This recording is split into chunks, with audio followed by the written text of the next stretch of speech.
Hello दोस्तों, स्वागत है हमारे ऑनलाइन एडू एरा चैनल पर। आज हम बताएंगे तरंग के बारे में। इससे पहले पार्ट 1 हम तरंग का क्लास ले चुके हैं। ये पार्ट 2 है तरंग के लिए, ठीक है। माध्यम के आधार पर तरंग दो प्रकार के होते हैं। एक होता है यांत्रिक तरंग और दूसरा होता है विद्युत चुंबकीय तरंग। यांत्रिक तरंग को प्रत्यास्थ तरंग के नाम से भी जानते हैं और विद्युत चुंबकीय तरंग को इंग्लिश में इलेक्ट्रोमैग्नेटिक वेव बोलते हैं।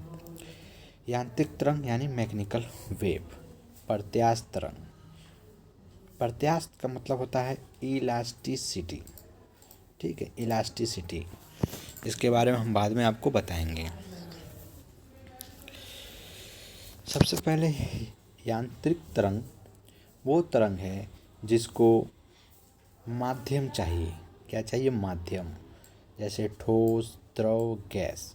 ठोस, द्रव, गैस के माध्यम के द्वारा ही यांत्रिक तरंग चलती है। यांत्रिक तरंग बिना माध्यम के नहीं चल सकती। यांत्रिक तरंग जो है बिना माध्यम का नहीं चल सकती। इसके लिए माध्यम की आवश्यकता होती है। इनका संचरण माध्यम के कणों का दोलनों के इनका संचरण माध्यम के कणों का दोलनों के कारण ही संभव है। माध्यम के कणों का दोलनों के कारण ही संभव हो पाता है। इनका संचरण माध्यम के प्रत्यास्थ यानी इलास्टिसिटी के गुणों के कारण ही संभव है। इलास्टिसिटी वह है जैसे कि हम किसी रबड़ को एक तरफ से दबाते हैं तो ये दब जाता है, ठीक। जैसे ही हम दबाव को हटाते हैं तो फिर ये अपने नॉर्मल कंडीशन में रबड़ आ जाता है। वैसे ही यही चीज़ हमारे द्रव में, गैस में और ठोस में भी होता है, ठीक है। तो उसी के आधार पर ये यांत्रिक तरंग चलते हैं। यांत्रिक तरंग या प्रत्यास्थ के दो भाग होते हैं। यांत्रिक तरंग या प्रत्यास्थ के यानी यांत्रिक तरंग के दो भाग हैं। एक अनुप्रस्थ तरंग है, एक अनुदैर्ध्य तरंग है।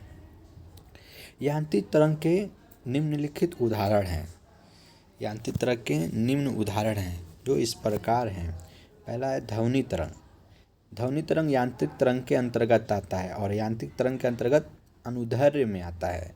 रस्सी या तार में चलने वाली तरंग, रस्सी या तार पर चलने वाली तरंग अनुप्रस्थ तरंग कहलाती है। और पानी में चलने वाली तरंग भी अनुप्रस्थ तरंग कहलाती है और ये यांत्रिक तरंग के अंतर्गत आती है, ठीक है। भूकंपीय तरंग यांत्रिक तरंग के अंतर्गत ही आती है। इसके बाद हम देखते हैं विद्युत चुंबकीय तरंग। विद्युत चुंबकीय तरंग इलेक्ट्रोमैग्नेटिक वेव।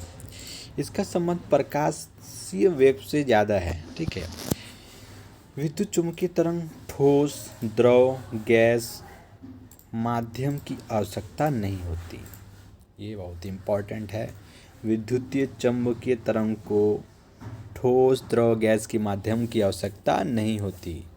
विद्युतीय चुंबकीय तरंग निर्वात यानी वैक्यूम, इंग्लिश में वैक्यूम बोलते हैं निर्वात को, निर्वात में भी गमन करती है, ठीक है। विद्युत चुंबकीय तरंग निर्वात में भी गमन करती है। विद्युत चुंबकीय तरंग सभी विद्युत चुंबकीय चाल समान होती है। विद्युतीय चुंबकीय तरंग में सभी विद्युत चुंबकीय तरंग क्या होती है? समान होती है। यह एक प्रकार का प्रकाशीय तरंग होती है। यह एक प्रकार का ऐसा होता है प्रकाशीय तरंग होती है। विद्युतीय चुंबकीय तरंग के उदाहरण। विद्युतीय चुंबकीय तरंग के निम्न उदाहरण हैं। पहला है दृश्य प्रकाश। दृश्य जो प्रकाश हम जो आँख से देखते हैं तो उसमें भी तरंग जो आती है वो विद्युत चुंबकीय तरंग के अंतर्गत आती है। अवरक्त किरणें, परावैंगनिक किरणें, एक्स गामा रेडियो, सूक्ष्म किरणें। एक्स गामा रेडियो और सूक्ष्म किरणें ये विद्युत चुंबकीय तरंग के अंतर्गत आते हैं।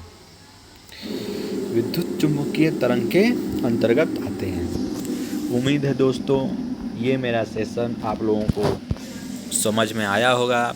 अगर कोई बात समझ में नहीं आ रहा हो तो कृपया कमेंट करके हमें बताएं और इस चैनल को सब्सक्राइब करें, लाइक करें और शेयर करें। Thank you.